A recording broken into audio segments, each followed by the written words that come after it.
kami ucapkan terima kasih kepada saudara Andika yang telah membacakan ayat suci Al-Quran. Masuki acara yang ketiga, yaitu inti tausiah yang akan disampaikan oleh Profesor Insinyur Haji Yuni Erwanto, SPT, MP, PhD, UM, selaku Guru Besar UGM. Pada Profesor Insinyur Haji Yuni Erwanto, SPT, MP, PhD, UM, beliau kami persilakan.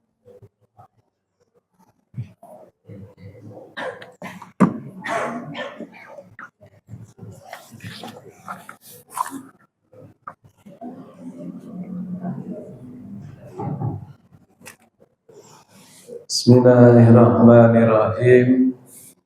Assalamualaikum warahmatullahi wabarakatuh.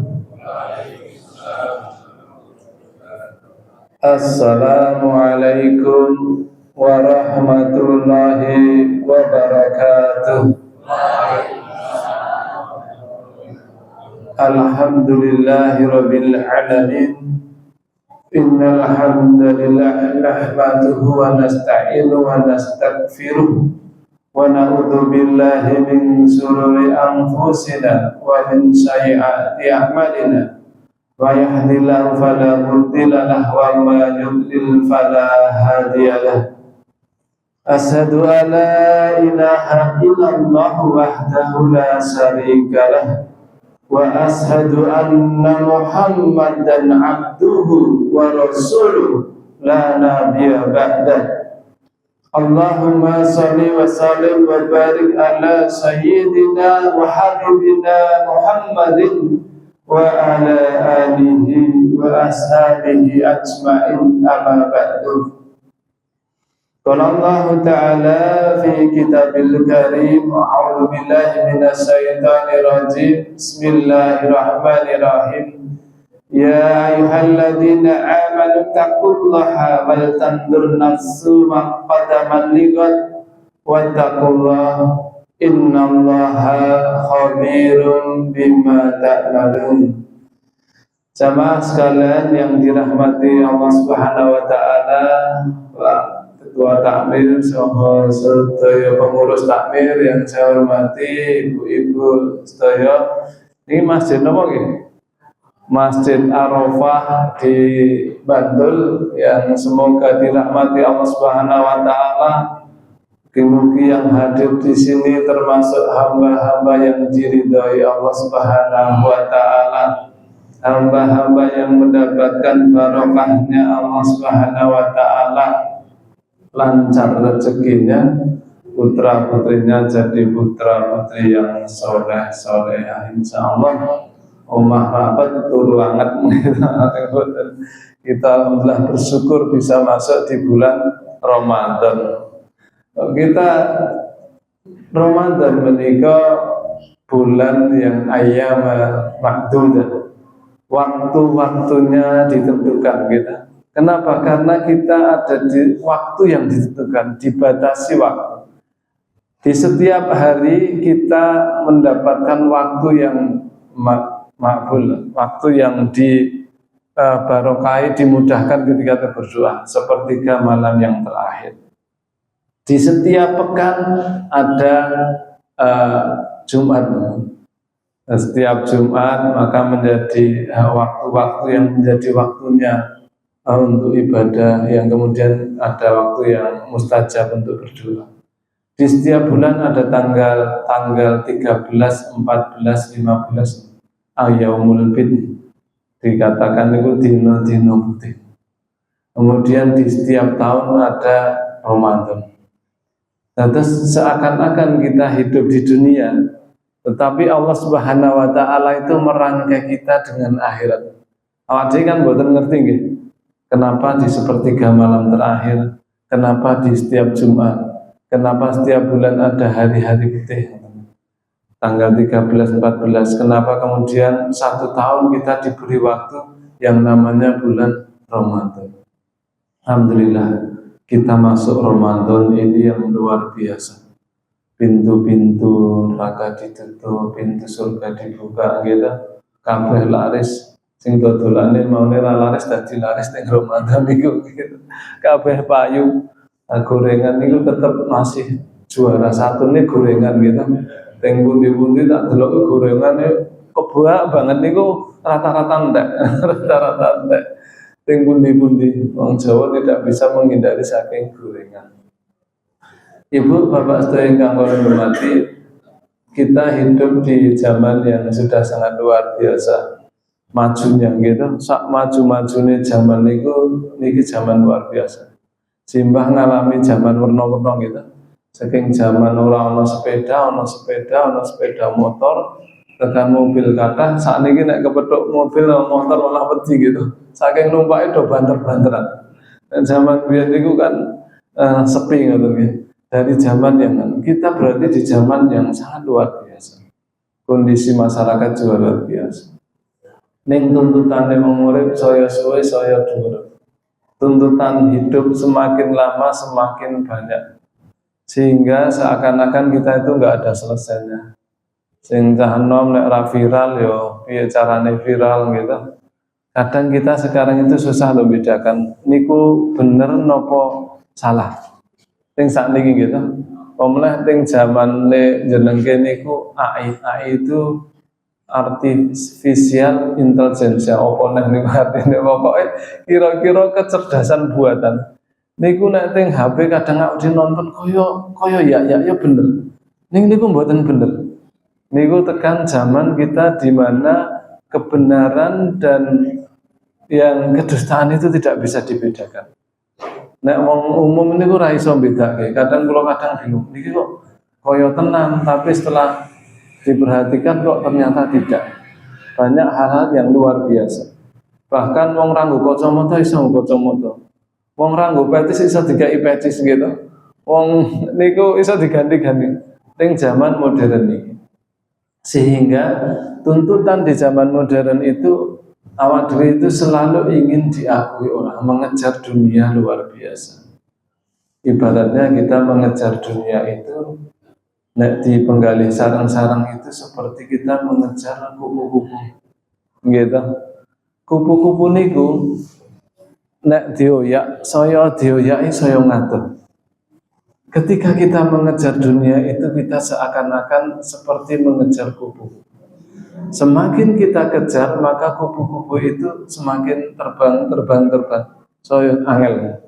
Entah cilik nekat ya, piye carane iso ning saya angel. Ibaratnya seperti itu.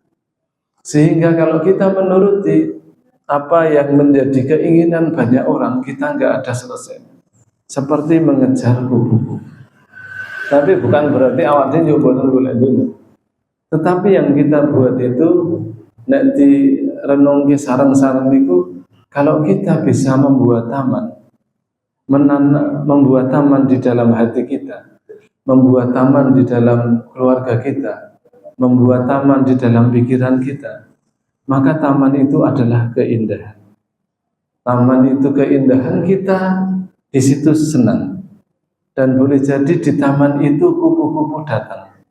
Gitu. Boleh jadi datang. Seandainya kupu-kupu tidak datang, gitu. Nek kupu-kupu tidak datang, kita tetap bisa menikmati taman itu.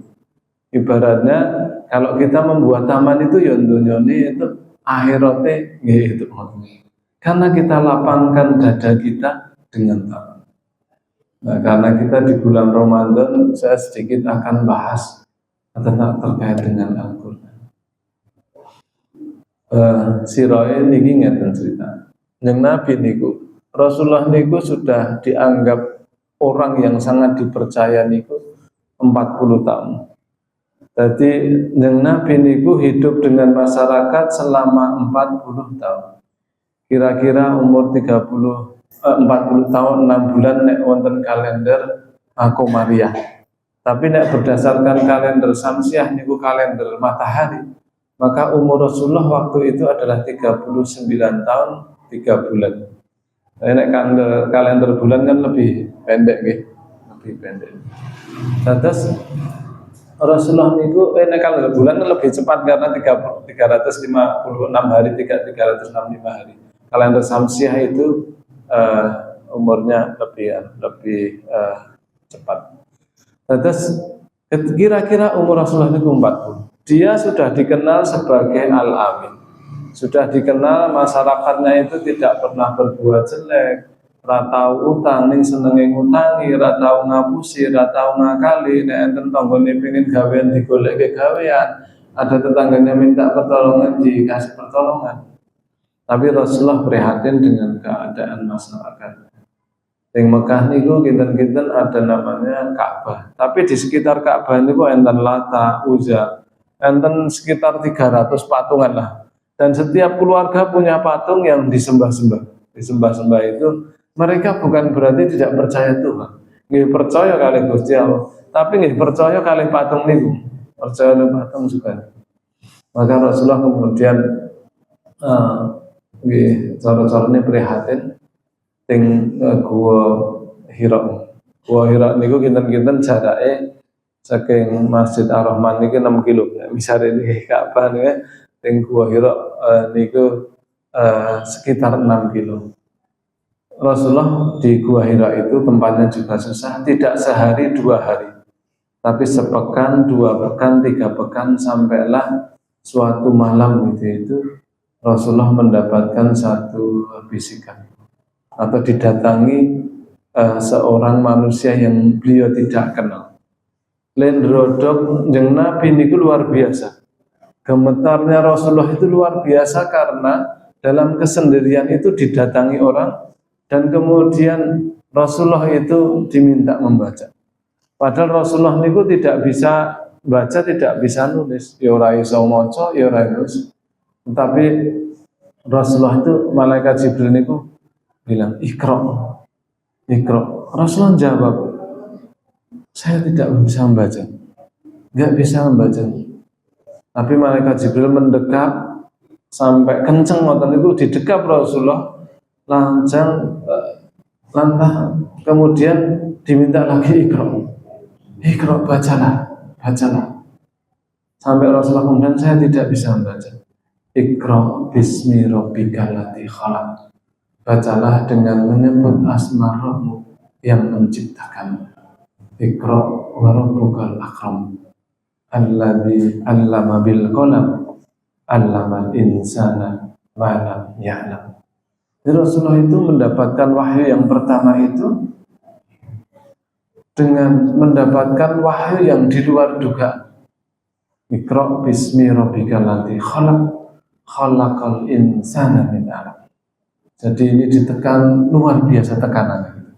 Sampai-sampai Rasulullah itu kemudian pulang kepada Khadijah yang luar biasa. Khadijah niku istri Nabi yang selama ini mendampingi luar biasa. Lahir batin, harta bendanya semua dicurahkan untuk mendukung apa yang menjadi keinginan Nabi dalam memperbaiki manusia, semua dicurahkan. Tapi tiba-tiba mendapatkan itu, langsung Rasulullah balik tengomai, terus Khadijah pokoknya wah selimuti aku. Ndrodok Rasulullah betul-betul bergetar, rodok awak dhewe misale nggih dhewean teng dhuwur gunung, misale nang Parangkusumo, mboten teng Parangkusumo ibarate lah. Teng gunung ngoten niku misale teng Imogiri terus ade teng di atas dalam keadaan sendirian malam-malam tiba-tiba didatangi dan kemudian diminta membaca dalam keadaan gelap itu. Pasti awak dhewe ndrodok. Sehingga pulanglah Rasulullah dan menemui Khadijah.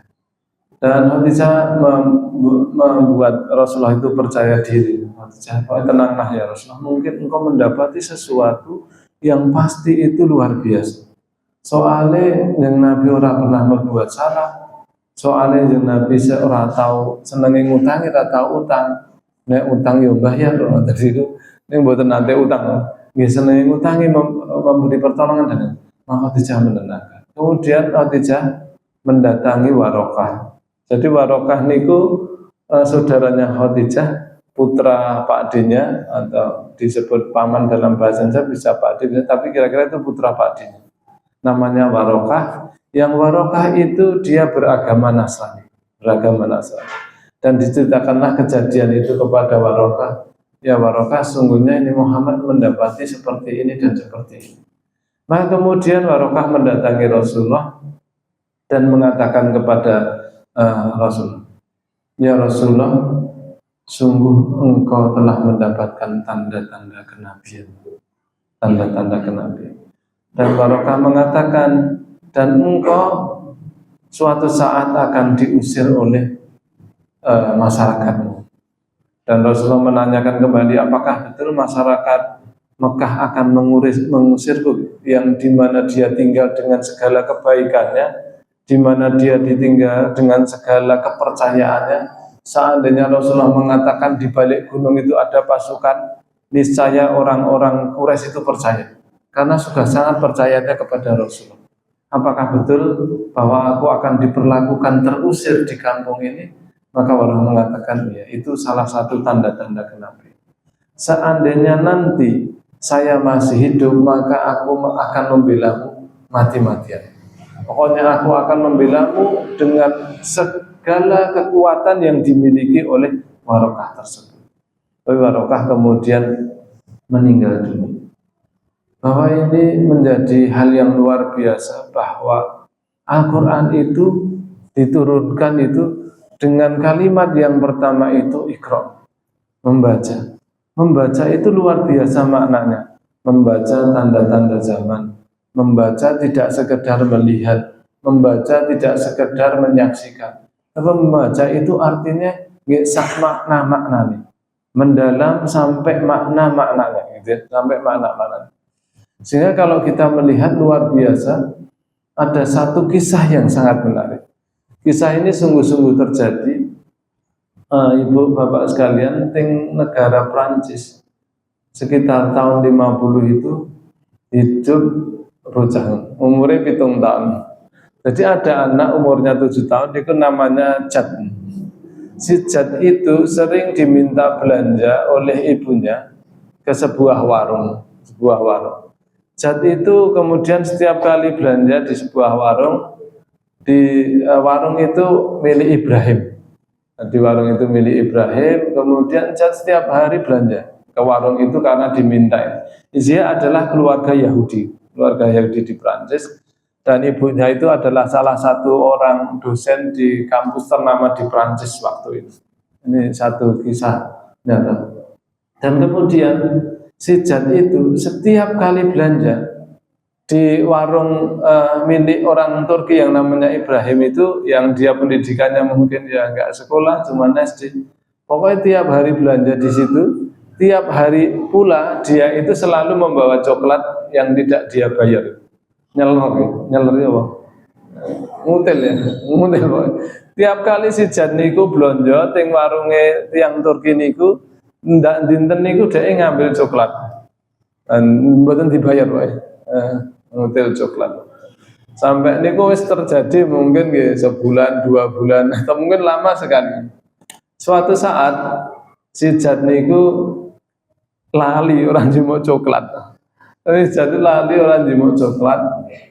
Langsung si Jad niku pun melampah. Terus dia Ibrahim niku, Jad, balik. Kenapa Pak Ding? Ono sing lali. Apa? Jadi nilai belanjane. Ditilih belanjane niku ora ana sing keri. Ndak, mboten enten sing enggak ada yang kurang ini. Ada yang kurang. Napa niku? 1 buah coklat. Kaget deh.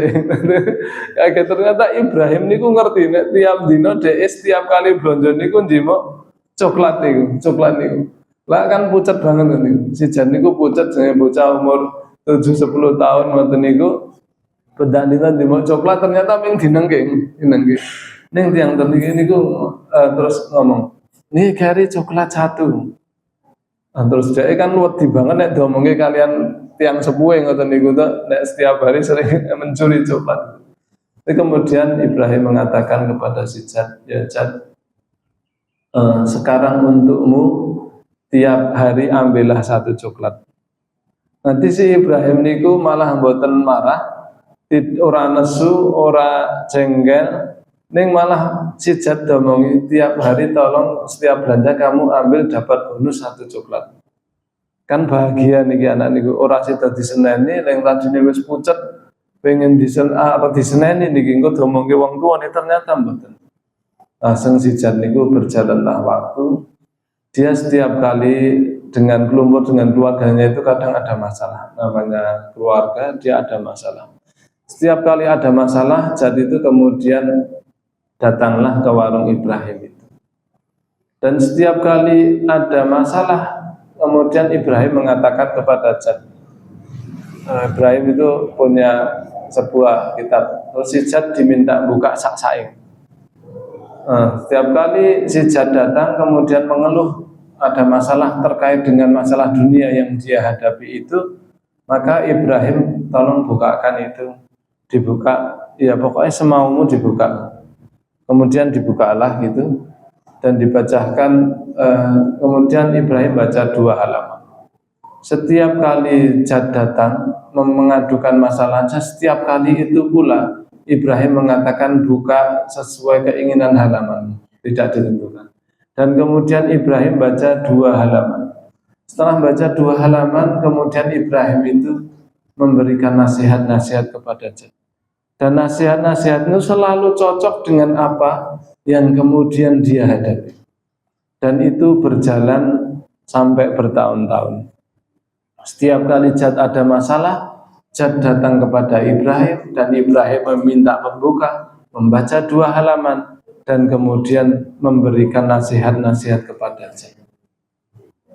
Akhirnya Ibrahim itu pada suatu masa kemudian meninggal dunia. Sebelum meninggal dunia, Ibrahim itu memberikan 1 kotak yang berisi kitab itu kepada putranya. Dan Ibrahim berpesan, nanti kalau Jad datang, tolong berikan hadiah kotak ini kepada si Jad. Dan kemudian beberapa hari kemudian atau mungkin beberapa waktu kemudian si Jad datang, dan kemudian putranya Ibrahim itu memberikan dia itu hadiah. Sungguhnya Ibrahim telah meninggal dunia. Si Jad sedih. Sedih nopo? Selama ini yang menjadi teman, selama ini yang mengajari, selama ini yang menasihati ketika banyak masalah yang dia hadapi. Tiba-tiba dia mendatangi, Ibrahim sudah meninggal dunia. Tapi kemudian putranya mengatakan, si Ibrahim menitipkan sebuah hadiah kepadamu. Pun barang itu dibawa oleh Jad. Jarang-jarang dibuka, dia tahu itu sebuah buku. Dan dia kemudian beranjak dewasa gitu. Beranjak dewasa dan suatu saat dia itu kemudian punya masalah. Di umur kira-kira 24 tahun. Di umur 24 tahun itu, si Jad yang berada di Prancis itu ada masalah banyak. Dan kemudian dia teringat oleh sebuah buku itu, kemudian dibukalah di buku itu. Tetapi ternyata dia kaget. Setelah dibuka itu tulisannya Arab. Tulisannya Arab. Lah kan bingung ra iso maca. Yang Yahudi ra iso maca. Akhirnya Jad niku membawa kitab itu kepada temannya yang Tunisia. Tunisia daerah Prancis, Spanyol kali Tunisia kan nyebrang minggah ngoten kira-kira. Tunisia niku Afrika, ning Afrika niku perbatasan kalian Eropa nggih, enten Mesir nek sangilen melih Tunisia mengke sangilen melih Maroko. Nah, niku tiang Tunisia niku negara Muslim ya, bahasa Arab. Niku kemudian membacakan. Setelah dia ada masalah, dibawalah kepada temannya yang Tunisia itu. Kemudian tolong baca 2 halaman sebagaimana biasanya. Kemudian orang Tunisia itu membaca 2 halaman. Dan kemudian si Jad menceritakan apa itu permasalahannya dan ada solusinya. Dan kemudian tanya si Jad, itu apa itu yang dibaca itu? Ini adalah Al-Quran, kitabnya orang Muslim. Kemudian si Jad kali itu juga, kalau saya mau masuk Islam gimana caranya? Kemudian orang Indonesia bilang, kalau mau masuk Islam ya tinggal baca syahadat. Dan kemudian si Jad sejak saat itu langsung masuk Islam. Langsung masuk Islam. Dan kemudian dia berjanji, ada pesan di situ itu, ajaklah manusia di jalan Tuhanmu dengan bil hikmah wal mau'izati hasanah. di kota itu ternyata Ibrahim itu memberikan satu ayat, ajaklah manusia bil hikmah wal mau'izatil hasanah, dengan hikmah dan dengan tutur kata, dengan kebijakan, dengan ajakan yang baik gitu. Dan sejak saat itu kemudian Jijat mengganti namanya menjadi Jadullah Al-Qur'ani. Dan kemudian beliau itu dakwah sampai yang masuk Islam di Eropa atas tangan beliau itu 6.000 orang. Dan kemudian beliau ini Jadullah Al-Qur'ani itu ke Afrika dan berdakwah di Afrika. Dan kemudian di Afrika itu dalam satu suku itu bisa masuk Islam itu 6 juta orang. Pahalanya pinter ya, tidak bisa dihitung. 6 juta orang masuk Islam setelah dia berdakwah. Tentu dari 6 juta itu mungkin ya santri nih, ya murid, kemudian berdakwah, akhirnya kira-kira 6 juta orang. Jadi itu berlipat-lipat pahalanya. Beliau meninggal di tahun 2003, Jadullah Al-Qur'an.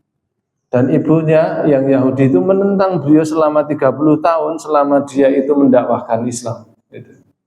Tapi alhamdulillah bersyukur di tahun 2005 ibunya meninggal. Ibunya masuk Islam di tahun 2005. Sebelum ibunya meninggal, dia masuk Islam. Itu semoga nanti Allah kumpulkan gitu ting surga, soalnya podo-podo muslim sing naune menentang luar biasa. Ibu bapak sekalian yang dirahmati Allah Subhanahu wa taala, kisah nyata itu menarik ya kalau kita betul-betul memaknai. Saya memberikan satu kisah nyata lagi di Indonesia. Beberapa hari yang lalu itu saya kebetulan buka di media sosial itu ada anak kampung di Boyolali itu sekitar beberapa mungkin 10 tahun yang lalu atau 15 tahun yang lalu, enggak hafal saya, mungkin 2010 atau berapa yang dia anak kampung yang dia itu tidak ada internet, dia tidak ada sinyal, tidak ada internet, dan dia itu bingung karena teman-temannya belajar luar biasa. Setiap kali dia itu harus keluar untuk mendapatkan sambungan, datang ke stasiun di Solo, kadang belajar dan yang lain. Tapi akhirnya dia itu bertekad luar biasa. Kalau jenenge lali. Ini kisah nyata juga, dan dia memang menceritakan kisah dia sendiri itu. Dia itu kemudian setiap kali di kampung itu kemudian ditekati, saya harus bisa belajar dan harus mampu naik peringkat. Kasarannya seperti itu. Harus mampu belajar naik peringkat. Adik-adik itu kalau yakin nanti, yakin bisa naik peringkat, otak kita itu, kekuatan otak kita itu 1 juta gigabyte. Dan dengan kada HP bocah-bocah sing dodolanan HP niku paling nyimpen kekuatan pinten daya simpannya 256, 512 gitu.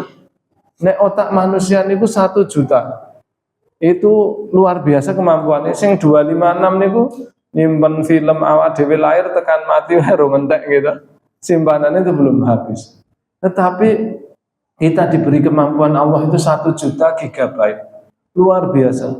Ming awak dhewe itu kadang tidak yakin dan tidak menggunakan kemampuan itu maksimal. Nonton maksimal. Awak dhewe mesti wah ra mampu. Pikirannya niku dikotak dhewe. Dikotak dhewe tidak mampu. Tapi tiang Boyolali niku dia yakin mampu dan berusaha keras. Dia setiap kali mau belajar dia itu baca Al-Quran dan menghafal beberapa 1-2 ayat. Setiap kali mau belajar, piyambak ibn itu buka Al-Quran dan kemudian menghafal 1-2 ayat, pokoknya tilawah membaca gitu. Niku 1-2 ayat tiap kali mau belajar. Akhirnya dia itu sampai juara Olimpiade Fisika di Surakarta, kemudian akhirnya dapat beasiswa ke Amerika. Dari yang tidak bisa apa-apa, tidak ada sambungan internet, mengandalkan Al-Quran, kemudian belajar, akhirnya bisa memenangkan Olimpiade, akhirnya dikirim di Amerika. Sekarang tasnya mungkin umurnya baru 30 berapa, kerja di perusahaan minyak di luar negeri. Niki sungguh-sungguh terjadi, luar biasa. Maka jamaah sekalian rahimahullah, Rasulullah niku, para sahabat niku, nek kalih Al-Quran itu tidak sekedar membaca niku nggih sae, tetap dapat pahala. Alif al-harf, lam harf, mim harf. Kita membaca alif lam mim sudah dapat 30 pahala. Niku nggih pahala. Kita menghatamkan nggih pahala. Kita menghatamkan sebulan 3 kali bagus, 2 kali bagus, nomleh Ramadan. Karena niku bulan Syahrul Quran, gitu. Syahrul Ramadan alladzi unzila fihil Quran hudan linnas wa bayyinatin minal huda wal furqan. Niku saya kita ulang-ulang. Tetapi Rasulullah itu memberikan satu petunjuk. Niki kula baca hadis nggih untuk penutupan. An Abi Abdurrahman As-Sulami rahimahullah qala hadatsana man kana yu'ri'una min ashabin Nabi sallallahu alaihi wasallam annahum kanu yaqtaribuna min Rasulillah sallallahu alaihi wasallam asra ayat fala ya'khuduna fil asri al-ukhra hatta ya'lamu ma fi hadhihi minal ilmi wal amal. Qalu fa'alimna ilma wal amal. Niki sahabat Abdurrahman As-Sulami rahimahullah niku mengatakan bahwa para sahabat niku belajar Al-Qur'an, ashabi Nabi gitu sallallahu alaihi wasallam, sahabat Nabi itu wasallama anahum kanu yaqtari'una mi Rasulillah sallallahu alaihi wasallam niku belajar wasallam asra ayat, setiap 10 ayat. Ya'khuduna fil asri al-ukhra hatta ya'lamu ma fihi hada minal ilmi wal amal. Sampai 10 ayat niku kemudian dipahami maknanya dan kemudian diamalkan. Nggih, diilmui dan diamalkan. Gitu. Ya diilmui ya diamalkan. Baru kemudian para sahabat mengatakan kami belajar gitu. Qala fa'alimnal ilma wal amal. Kami belajar dan kami mengamalkan. Jadi ibu bapak sekalian, paham niku penting gitu. Paham niku penting ben awak dhewe mboten jumur gitu. Maka al-faham niku beberapa kitab niku ditulis al-faham sebagai bagian pertama yang penting. Soalnya ade nek paham niku awak dhewe luweh keyakinane meningkat, ketakwaane meningkat. Le ngamalke saya suwe saya seneng, saya bahagia. Soalnya paham nek niki betul-betul datang dari Allah Subhanahu wa taala. Ini datang dari Allah, maknane Allah njaluk apa to? Kita ikuti apa yang diminta Allah Subhanahu wa taala. Bedane paham kalih yakin apa Ibu Bapak sekalian? Nek yakin niku awak dhewe jenengan misale teng Imogiri napa lunga teng Kulon Progo. Jenengan yakin pas teng Kulon Progo mandeg, jenengan yakin aku lagi ngulon. Wes jenengan yakin madhep ngulon. Terus jenengan niku dibenerke bocah nonton map gitu. Pak jenengan niku nembe ngalor mboten ngulon. Ora, aku yakin iki ngulon. Aku arep nang Purworejo. Terus jenengan yakin betul ra gelem berubah dikandani niku. Nganggo ilmu mboten purun. Enggak, aku yakin aku wis ngulon. Ra peduli mbok omongi ngono. Dhek mlaku terus ngulon niku. Ning dhek tekane Borobudur. Mboten tekan Purworejo. Niku jenenge yakin. Yakin niku kalau tidak diikuti faham dereng tentu laras niku. Dereng tentu laras. Kadang awake tekan mundilan mikire ngalor, padahal wis ngulon gitu. Kalau kadang mikir, ngalor yakin. Oh ternyata niki ngulon. Nek awak dhewe paham niku alhamdulillah kanthi kepahaman sekedik demi sedikit kita pahami, kita tadabburi. Kemudian kita pahami maknanya, awak dia lama-lama mengamalkan itu dengan ridho karena Allah Subhanahu wa taala. Nek bagi waris yo cara Quran, nek dagang nggih cara Quran. Kan angel gitu Pak. Bagi waris kan mikire yo piye yo cara Quran kok ora ragu-ragu gitu. Padahal niku karepe Gusti Allah, mboten karepe jeneng Nabi, mboten karepe simbah, mboten karepe nek dagang cara Quran niku nggih karepe niku ampun ngapusi nek nimbang ya ampun ngapusi ngoten cara Quran. Nyawa di mana iki Allah Subhanahu wa taala. Kitab niku turun betul-betul gitu. Dari Allah Subhanahu wa taala 22 tahun berapa bulan. Ayatnya pun lengkap awak dene jeng sabar niku kan nunggu-nunggu. Kapan yo datang lagi ayat? Begitu datang ayat berusaha untuk mengamalkan. Nek awak dhewe kadung midun nggih kabeh. Dadi nggih sithik-sithik nggih perlahan-lahan mari kita berusaha mengamalkan Al-Qur'an, kita jadi bahagia dengan Al-Qur'an. Ada masalah kehidupan baca Al-Qur'an. Nek bacane niku tenanan sinaosa ming artine alon-alon, atine dadi tenang. Ada banyak jawaban, ada banyak solusi sehingga kehidupan kita semakin lama semakin tenang dengan Al-Qur'an. Semakin lama kita kalau dekat dengan Al-Quran suatu saat Quran itu dia nanti di yaumul qiyamah bisa jadi syafaat. Iki lho aku sing biyen sok seneng mbok waca mendatangi kita. Ketika malaikat iki ora dihisab iki anak kubur tiba-tiba Al-Quran datang mendatangi kita memberikan syafaat, menenangkan, bisa jadi obat gitu. Sifat niki banyak hikmah. Enten banyak itu Al-Quran sebagai obat, saged damel petunjuk, meniku damel cahaya, dados syafaat. Niku nek awak dhewe dekat Al-Quran. Insyaallah mugi-mugi kanthi Ramadan menika bulan di mana diturunkan Al-Quran, kita bisa terus mendekatkan diri kita dengan Al-Quran. Nek ra ngerti yo alon-alon ra iso maca tetep itu pahala. Mengulang-ulang aku ra iso maca. Nah, mengulang kan pahalanya tambah. Wong setiap huruf 10 pahala gitu. Besok nek dibaleni sampai suatu saat ada banyak orang yang mulai belajar Al-Qur'an 60, ngapal ke Al-Qur'an 60, umur 80 iso ge modal gitu. Modal awak dhewe teng akhirat niku nggih nek iso modal ganti Al-Qur'an. Mobilih mengatakan Ibu Bapak sedaya ingkang kaula aturaken sedikit semoga kita bisa mengambil hikmah dari Al-Quran ini, menjadikan Al-Quran sebagai pedoman hidup kita. Semoga Allah tingkatkan iman kita, takwa kita kepada Allah Subhanahu wa taala dan kelak di yaumul qiyamah kita betul-betul mendapat predikat orang-orang yang bertakwa. Inna aqwamakum indallahi atqakum. Sungguhnya nanti kelak di yaumul qiyamah yang paling mulia adalah mereka yang paling bertakwa kepada Allah Subhanahu wa taala. Sinaosa kedudukan kita di bumi ini beda-beda. Ning mengke sing paling mulya niku mboten kedudukane awak dhewe teng donya. Ra pandang presiden, ra pandang menteri, ra pandang tukang pantri, ra pandang kondektur. Nek dhek sing paling takwa, kedudukane ingkang paling inggil cuma wonten ngarsanipun Allah Subhanahu wa taala. Wal asri innal insana lafi khusri illa alladziina aamanu wa 'amilus shalihati wa tawassaw bil haqqi wa tawassaw bis sabr. Aqulu qali hadza astaghfiruhu innahu huwal ghafurur rahim. Assalamualaikum warahmatullahi wabarakatuh.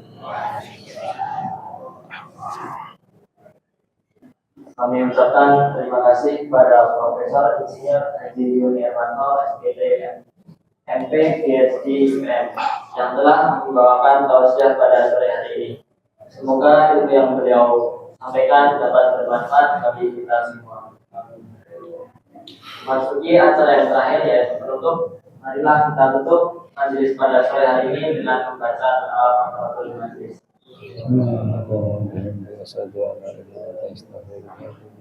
Mungkin hanya ini yang dapat kami sampaikan. Bila banyak salah dan kekurangan kami mohon maaf. Nuhun warahmatullahi wabarakatuh.